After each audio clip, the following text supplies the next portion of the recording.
¿Cómo están? Bienvenidos a un nuevo episodio de Cambio de Grado, donde vamos a hablar de un tema muy importante, porque expertos alertan que la temperatura de la superficie de la cordillera está aumentando, lo que claramente podría traer complicaciones, sobre todo para el abastecimiento de agua potable en la región metropolitana y también en la región de Valparaíso. Para eso estamos junto a Roberto Pizarro, que es tanto investigador principal de CENAMAD como también director cátedra de la UNESCO. ¿Cómo está? Muchas gracias por acompañarnos. Muy bien y muchas gracias por la invitación.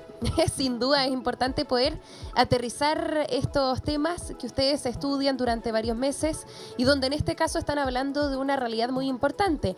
Es el aumento de la temperatura de la cordillera, la que claramente nos otorga agua potable con los glaciares. Entonces estos se comienzan a derretir y uno comienza a pensar cuánto tiempo nos queda con agua potable, no solamente en la capital, sino que también en otras zonas del país. A ver si puede hablarnos acerca de esta investigación. Bueno, esta es una investigación que partió ya hace bastante tiempo, partió cerca del 2017, teníamos los datos entre el año 2000 y 2017, y básicamente en el grupo dentro de la cátedra de UNESCO hay distintos grupos, y un grupo de estos está dirigido por el profesor Pedro Muñoz, que decían del Centro de Investigación de Recursos Naturales. Y en ese plano, el equipo completo empezamos a analizar qué es lo que ocurría con las imágenes satelitales. Y eso en el tiempo nos empezaron a mostrar cómo iba variando la temperatura superficial entre la región de Valparaíso y la región metropolitana. O sea, las dos regiones se tomaron como un elemento. Entonces, ¿qué ocurrió? Que empezamos a hacer los análisis y a través de unas imágenes, que son las imágenes MODIS, que son unas imágenes gratuitas, que es importante para la investigación científica, entonces empezamos a mirar cómo iba cambiando la temperatura. Entonces nos dimos cuenta que efectivamente, que además calza un poco en el periodo de la mega sequía, desde el 2010 en adelante, hay un incremental de temperatura que cuando la gente pregunta, bueno, ¿cuántos grados? No, estos son a veces décimas de grado. Es decir, estamos hablando de 0,1, 0,2, 0,3 grados que se han incrementado en algunos puntos. El máximo 0,3. Pero tiene una diferencia. Cuando uno lo analiza desde un punto de vista matemático y estadístico, son diferencias significativas. Es decir, significativamente ha ido subiendo. Quizás para cuando la gente lo entiende, yo siempre a mis estudiantes o algunas conferencias me dicen, pero ¿qué es significativo? Claro, si yo lo digo matemático, estadístico, no significa mucho. Pero siempre digo, bueno, imagínense que a todos los chilenos nos subieran el sueldo 1.000 pesos todos los meses. Entonces uno diría, sí, lo subieron, claro, es positivo, pero no es significativo. Claro, ya, entonces, son 12.000 pesos al año. 12.000 pesos al año no me sirve mucho. Entonces quiero decir eso, a pesar de que el valor pueda ser pequeño, tiene una significancia. ¿Cuál fue otro punto que fue muy relevante? Las zonas que tuvieron el incremental más alto, hasta 0,3, 0,35 grados, son las zonas cordilleranas andinas, es decir, las zonas que tienen donde guardamos las nieves y glaciares. Claro. Y las zonas que tienen una regulación mayor, o sea, incrementan también significativamente, pero con un valor menor, son las zonas que tienen alguna cobertura vegetacional. Y eso habla del tremendo rol que cumple el complejo suelo-vegetación, que es ese rol que no conocemos mucho. Entonces aquí se empieza a mirar que ese complejo no solamente cumple un rol que podemos hablarlo en términos del agua hidrológico, sino también en la regulación de las temperaturas, lo cual es bastante lógico, ¿no? Ya sabemos que una ciudad con árboles es distinta a una ciudad sin árboles. Claro, sin duda. Entonces el punto es ese. Entonces hemos notado ese incremental. Es más marcado en la zona cordillerana andina, donde tenemos la ubicación de nuestras grandes reservas de agua para el periodo especialmente estival, que es la nieve, y en segundo lugar también una afectación de los glaciares, que podría haberla.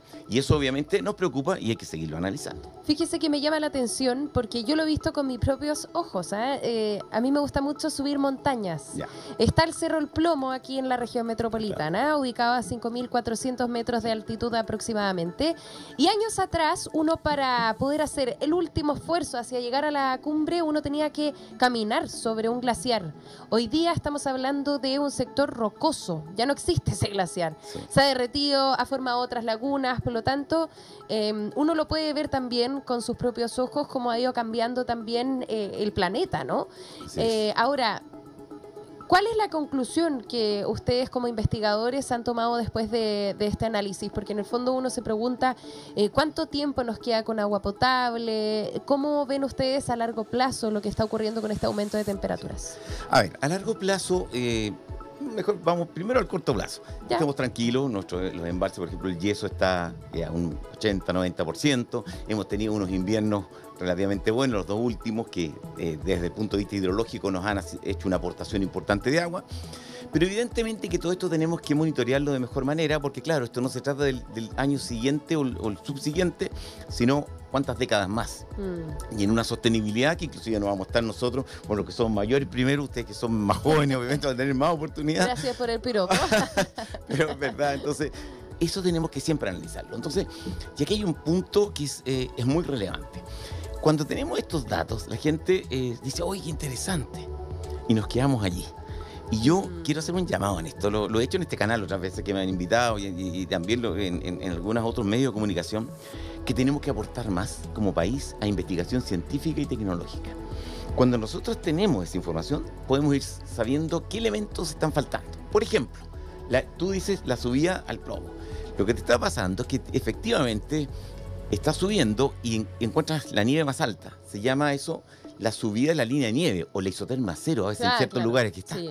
Y por tanto, esa línea de nieve nos está diciendo cuánto somos capaces de acumular en forma de precipitación sólida en la alta cordillera, que es de la cual dependemos para el periodo estival o para la temporada de riego. Entonces la pregunta es, ¿cómo podemos hacer mejor esa estimación? ¿Cómo podemos saber qué pasa? Midiendo. Midiendo y midiendo. Es decir, tenemos que medir y para eso tenemos que instrumentar y tenemos que invertir en eso. Con los datos, ¿Tenemos los instrumentos hoy día en Chile? Todavía muy, yo diría muy parcialmente, y solamente te voy a dar un dato. Nosotros somos país de la OCDE, ¿no? De la Organización para la Cooperación y el Desarrollo Económico, estamos muy orgullosos de eso, estamos cayéndonos, pero bueno, estamos ahí en el grupo de países. ¿Cuánto aporta la OCDE a investigación científica y tecnológica? En general, promedio, 2,5% de su Producto Interno Bruto. Cuando uno se pregunta por qué China tiene esa respuesta, es porque invierte de un PIB monstruoso mucho en investigación científica y tecnológica. ¿Qué pasa en el caso chileno? 0,34%. 0,34%. Y te voy a dar otra cifra más escandalosa. Con el agua es el recurso natural más importante de Chile. Más importante. Del agua depende la minería, depende forestal, la agricultura, nosotros el turismo, todo. Bueno, en agua se invierte 0,002%, o sea, 2 milésimas porcentuales. Entonces hay algo que no calza. Claro, sin y duda. Y ahí entonces tenemos un debe muy importante. Sí, de todas maneras. Usted habló de la OCDE y ha sido uno de los organismos que, de hecho, le ha instruido a nuestro país, ojalá, poder tener un organismo autónomo para la gestión del agua. Y es un ejemplo de cómo nosotros estamos tan atrasados, porque en el fondo no tenemos una organización que vele por el resguardo de agua o por la gestión de el recurso hídrico en nuestro país. Simplemente tenemos varias organizaciones que cada uno funciona por separado y es muy difícil avanzar en el cuidado de este recurso natural, al menos en Chile. Entonces, ustedes que han de alguna manera estudiado este asunto, ¿cuáles serían los desafíos que tenemos por delante, sobre todo considerando que la temperatura de la superficie de la cordillera está aumentando? Por lo tanto, eso da la impresión de que este recurso podría ser limitado y que se podría acabar en unos años más. De hecho, algunos dicen que en el 2050 probablemente ya no tengamos glaciares. Sí. A ver, hay varios elementos. Hay varios elementos que se han ido trabajando. Por ejemplo, ahora hay una propuesta para la cuenca del Maipo, hay propuestos planes directores, tenemos una Dirección General de Aguas que también ha tomado las banderas en mucho de esto, pero una Dirección General de Aguas que depende mucho del gobierno de turno. Sí. Y que debería tener una cosa mucho más autónoma. Claro, porque depende de un ministerio también. También. Entonces deberíamos tener quizás, en mi perspectiva, una suerte de Agencia Nacional del Agua que transversalmente pudiese trabajar y cuyos directores o cuyo marco científico, práctico, fuese muy independiente de los gobiernos de turno para asegurar una estabilidad en el tiempo de las políticas que tienen que ver con esto. Porque estas políticas hídricas no duran 4 años, ni 6 años en los que queramos. Obviamente tienen mucho mayor impacto. Y también, ¿por qué? Porque a partir de lo mismo podemos generar adecuadas políticas públicas. Mira, yo te digo, si nosotros tenemos buenos datos, podemos generar información. Si la información como la que nosotros teníamos la procesamos, generamos conocimiento. Y con conocimiento generamos adecuadas políticas públicas. Por ejemplo, ahora se da mucho que echamos la culpa de todo el cambio climático. Y hay cosas que no son cambio climático. Yo tengo unas fotografías antiguas, por ejemplo, la ciudad, en la calle Almagro, en la ciudad de Los Ángeles. Entonces alguien me dijo, un destacado ex senador, que no voy a dar su nombre, me dijo, mira lo que pasa ahora con esa calle, nunca se había inundado. Le dije, mira, el Eso año es 52... por la actividad humana, ¿no? Por la actividad humana. Se inundó el 52 y se había inundado antes. Es una carencia de ordenación del territorio. Y tenemos otro problema, que lo hablamos... Claro, son los llamados desastres socionaturales, porque también dependen del ser humano. Somos o sea, que nosotros construyamos casas en una cuenca o donde podrían generarse aluviones, claramente es culpa de uno. Claro. Y cuando tú dices, no, esto es cambio climático, claro, podemos echarle la culpa, pero no es cambio climático. Hay cosas que son cambio climático. Por ejemplo, la subida del isoterma cero y la subida de la nieve, claro que lo es. Te fijas, y hay elementos que están ahí. Pero hay otros aspectos que tienen que ver con cómo nosotros gestionamos el territorio. Y eso habla de una necesidad de una conjunción de intereses y de actuaciones. El agua nos da una posibilidad, a todos nos interesa, y nos da la posibilidad que podemos ser eficientes, no siempre desde la competitividad. Nos han enseñado mucho como país, somos muy competitivos, y la competitividad significa muchas veces que ojalá que a mí me vaya bien y a los demás ojalá no tanto. Aquí en el agua, cuando tenemos un territorio común que compartimos, lo ideal es que a todos nos vaya bien. Por tanto, podemos ser competitivos no desde esa competencia brutal, sino desde la colaboración científica, institucional, empresarial, privada, pública. Sí. Aquí hay elementos que pueden ser muy relevantes. A mí me llamó la atención una parte del estudio porque ustedes decían que las zonas más afectadas son la región metropolitana y la de Valparaíso. Sí. Teniendo en cuenta eso y también considerando que un 40% de la población se abastece del río Maipo, ubicado en la capital, claramente esto preocupa porque uno comienza a pensar en las otras zonas que dependen justamente de este río en particular para poder abastecerse de agua. ¿Por qué en la región metropolitana y en la de Valparaíso vemos este aumento de temperaturas que a lo mejor es más significativo que en otras zonas del territorio nacional? A ver, solo estudiamos la región de Valparaíso y la metropolitana. Deberíamos extender el estudio hacia otras áreas. ¿Ya? Es un primer punto, por tanto no tenemos una respuesta tan clara. Fíjate que inclusive, hago un pequeño paréntesis, vamos a la región de Coquimbo y venimos de la región de la región de Atacama, tenemos situaciones en las cuales prácticamente, a pesar de estos años, comillas, lluviosos que hemos tenido, allí no se ha producido esa lluvia. No, y que además comparar 2 años con precipitaciones versus más de 10 años de sequía, claramente... Hay un elemento ahí. Sí. Pero también te quiero decir algo, esta sequía también se nos produjo antes, también la tuvimos en un tiempo anterior. La normal de hoy, producto de esta sequía, la precipitación normal que decimos, es más baja que la de antes, que la que teníamos hace algunos años, porque teníamos los años 80 que fueron muy lluviosos. Entonces los 80, la normal es cada 30 años. Claro, sí, Jaime eso Leighton también. Lo sabe muy bien. Ahora, nosotros hoy día dábamos cuenta de un análisis que hacía la Dirección Meteorológica de nuestro país, que decía que este podría ser el julio menos lluvioso, digamos, en la historia, desde que hay registro, el más seco, cuando podríamos, si es que se acaba este mes sin ningún día con precipitaciones, podríamos tener un total de 0,00000 milímetros acumulados de agua caída. Eso no se había visto en ningún mes de julio en al menos la capital. En otras zonas del país también podrían ser uno de los meses más secos en comparación a otros años. Por lo tanto, si bien es algo que habíamos tenido años anteriores, sí, se puede decir que ha ocurrido momentos de sequía en el territorio nacional, pero en este caso estamos viendo un claro ejemplo de cómo el cambio climático nos ha estado afectando. Pero tuvimos el junio más lluvioso de los últimos 60, 80 años. Sí, también. Entonces, yo lo que quiero decir, mira, ¿tenemos que ser cuidadosos? Sí. ¿Tenemos que estar alertas? Sí. Lo que no tenemos que entrar ni es en pánico ni en terror. Esto solamente nos tiene que llamar a pensar adecuadamente. Tenemos las capacidades científicas. Chile tiene ciencia importante. Nos falta tecnología, desarrollo tecnológico.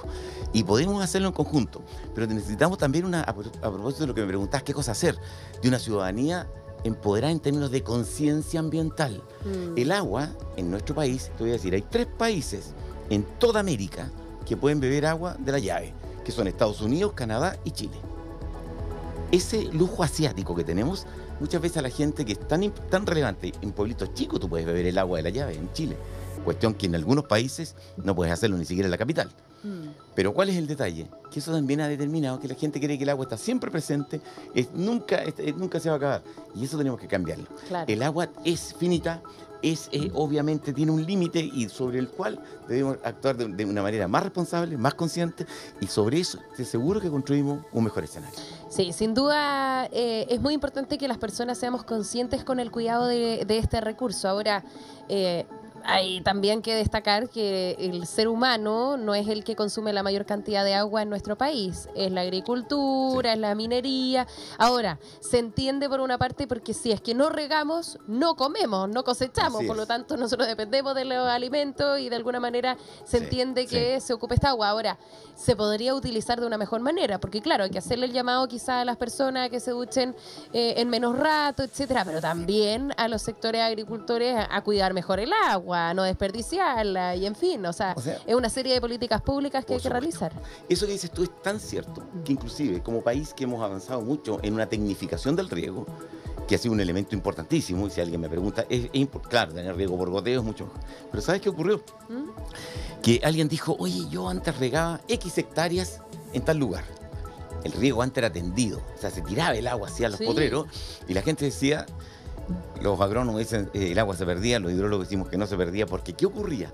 Un 20% lo usaba la agricultura, el otro iba, escurría, infiltraba y iba recargando las napas hacia abajo. Y manteníamos un equilibrio, ¿te fijas? ¿Qué ocurre ahora? Alguien dijo, oye, mira el riego tecnificado. Y empezamos a usar en la parte alta, pero ya no son X hectáreas, son 5X hectáreas. Multiplicamos por 4 por 5. ¿Cuánta agua pasa hacia abajo? Muy poca. Y los desequilibrios hídricos son importantes. Es decir, lo que era muy bueno, que la tecnificación también tiene que ir ligado a un conocimiento técnico para no afectar los equilibrios naturales. Y eso es muy relevante. O sea, y además que nosotros tenemos finalmente personas capacitadas para poder realizar ese tipo de cambios en las políticas públicas para poder ayudar. Si el tema es que el sector agricultor tampoco ha sido capacitado, y es lo que nos decían agroclimatólogos, hace mucho tiempo que tenemos un sector muy abandonado y donde no se han visto tampoco mejoras, sobre todo considerando que ellos están con mucha incertidumbre producto de este cambio climático que muchas veces nos genera mucho temor, ¿no? No, hay evidentemente que todo esto tiene que ir acompañado de políticas de capacitación y acompañamiento. Por ejemplo, la tecnificación al riego. Un colega de la Universidad de Talca me mencionaba, mira, se ha hecho mucha inversión en eso, pero después se le dejó solo a mucha gente. Y cuando los sistemas empezaron a fallar, entonces empezamos a tener problemas de realmente alcanzar la eficiencia en ese riego. Entonces, evidentemente que tiene que ir con eso, pero también conocer cuál es la conexión entre nuestras aguas subterráneas, que son los grandes embalses que tenemos, y las aguas superficiales. Y eso tampoco lo tenemos tan claro. Y entonces somos un país muy raro, ¿eh? Este es un país muy raro porque es un país que cae 5.000, 6.000 metros, por cierto, tú decías el plomo, imagínate esa altura, en 150 kilómetros promedio, 120 kilómetros de promedio, y caemos 5.000, 6.000 metros. Esas son nuestras cuencas. Y si fuera poco, tenemos una cordillera costera, que es la cordillera de la costa, que también nos genera otro marco de pequeñas cuencas. Entonces, entender nuestro país, conocer nuestro país desde un punto de vista hídrico y cómo funcionan esas conexiones es muy relevante para ver estos aspectos. Y por eso hablo, por ejemplo, ¿qué rol juega el complejo suelo-vegetación?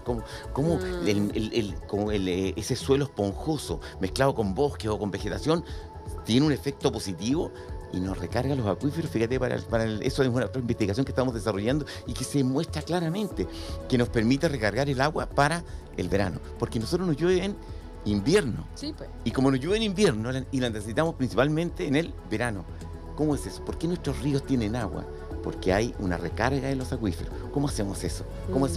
Y esas cosas tienen que estar muy presentes en la investigación científica y eso en la transformación en políticas públicas y también en desarrollo tecnológico. ¿Y cómo harían eso ustedes? Porque ahora me estaba comentando que, claro, ustedes conocen las soluciones, pero a ver si se puede explicar, sobre todo a las personas que nos están viendo a esta hora.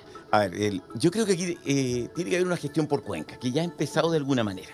Gestionar el territorio por nuestra región administrativa no funciona mucho. O sea, ahora está la idea, todavía no se implementa, pero claro, se está pensando en tener un organismo de gobernanza, ¿no? De gobernanza de cuenca. Entonces, obviamente, pero que ese organismo tiene que tener un peso legal, administrativo importante. Autónomo también, autónomo, que no dependa del Ministerio del Gobierno de turno. Hay elementos, que ya hay ejemplos. El caso español tiene las confederaciones hidrográficas, pero ellos tienen el acervo árabe, que les llevó y tiene esa impronta del uso del agua tan importante y son autónomos y se maneja muy bien. En el caso francés, en el caso belga, son los contratos de cuenca. Hay un contrato de cuenca. Y ese contrato tiene que apostar por la sostenibilidad de los ecosistemas. Entonces, mira, cuando me preguntan mis estudiantes, profe, ¿qué es más importante? ¿La producción? ¿El ecosistema? ¿Las personas? ¿Qué va primero? Y la ecuación no es conmutativa. Lo primero que tenemos que buscar es que nuestros ecosistemas tengan, comillas, salud hídrica. Si funcionan los ecosistemas como los tenemos hasta el momento, vamos a tener agua para el abastecimiento de la población. Y a partir de lo mismo, después la producción, porque va a ser totalmente sostenible, pensada, racional y analizada en función de nuestras reales disponibilidades. Nosotros hemos partido mucho al revés. Hemos partido muchas veces con un uso muy fuerte y después nos encontramos con las situaciones como, por ejemplo, la Ligua, Petorca u otras más que han ocurrido. Y hay muchas zonas que todavía dependen de camiones de aljibes para poder obtener agua potable. Sin ir más lejos, el año 2022 estuvimos a puertas de un racionamiento de agua en la región metropolitana. Muchas ocasiones en puntos de prensa se le preguntó al gobernador regional si es que iba a tomar esta medida. Era inminente. Ahí fue cuando se creó entonces una mesa de trabajo que finalmente lo que hizo fue durante este año lanzar una propuesta importante que es el río Maipo, ¿no? Sí, así es, o sea, al final esta propuesta de 34 iniciativas para poder de alguna manera gestionar mejor el agua de este río en particular que abastece más de un 40% de la población.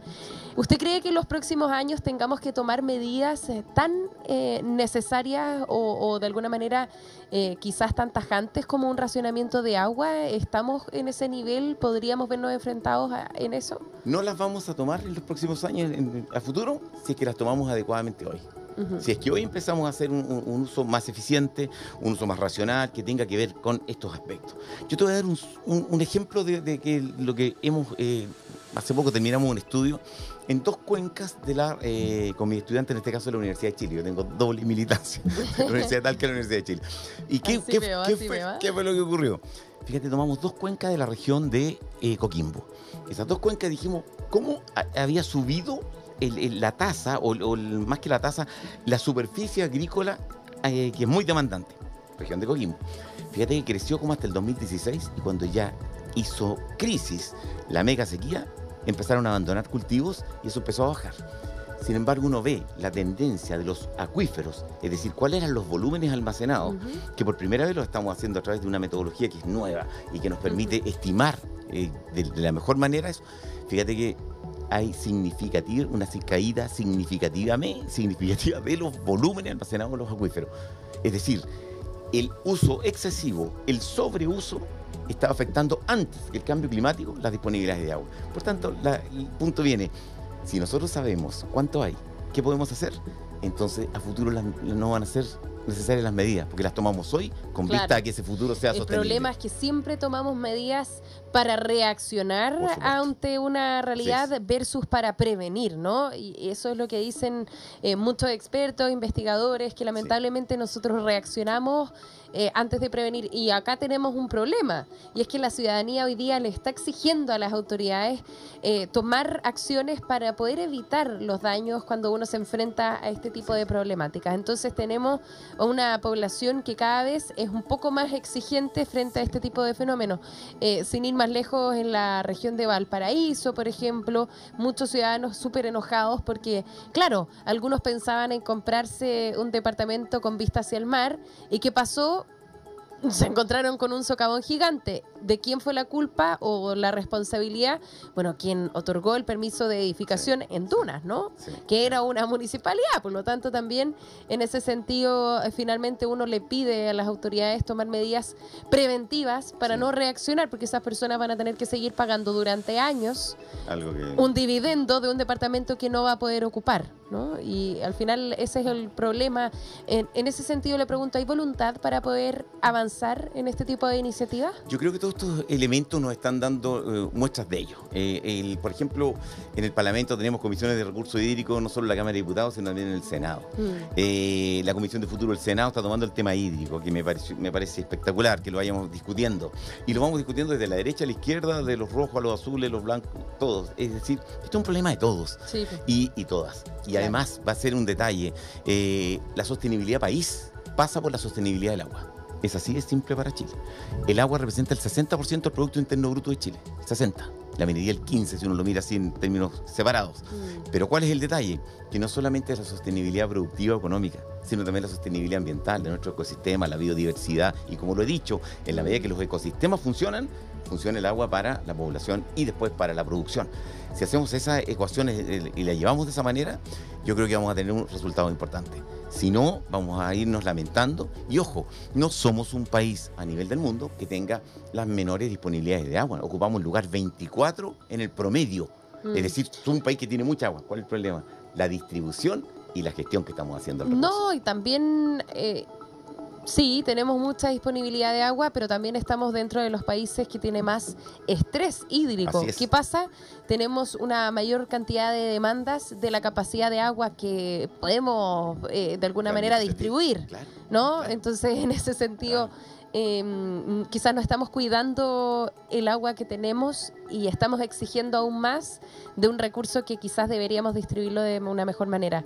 Estaba viendo dentro de la investigación que ustedes realizaron acerca de la superficie de la cordillera de los Andes en particular, y ustedes decían, con estos modelos de investigación uno puede predecir lo que va a pasar en 10, 30, 50, 100 años, considerando ahí los impactos que tenga el cambio climático, etcétera.